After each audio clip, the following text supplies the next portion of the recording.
Hi everyone, in this class I am going to tell you how to use in spite of, despite, notwithstanding, nevertheless and nonetheless. These words are similar in meaning but different in usage.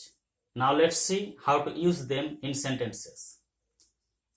In spite of his illness, he attended the meeting. Here in this sentence, in spite of, which is placed before the noun illness with its possessive adjective his, does the work of a preposition. We can also use despite or notwithstanding in place of in spite of, and we can say despite his illness he attended the meeting, or we can say notwithstanding his illness he attended the meeting. Now let's see how to use nevertheless and nonetheless.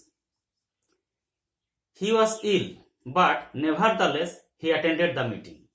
We can also use nonetheless in place of nevertheless, and we can say he was ill, but nonetheless he attended the meeting.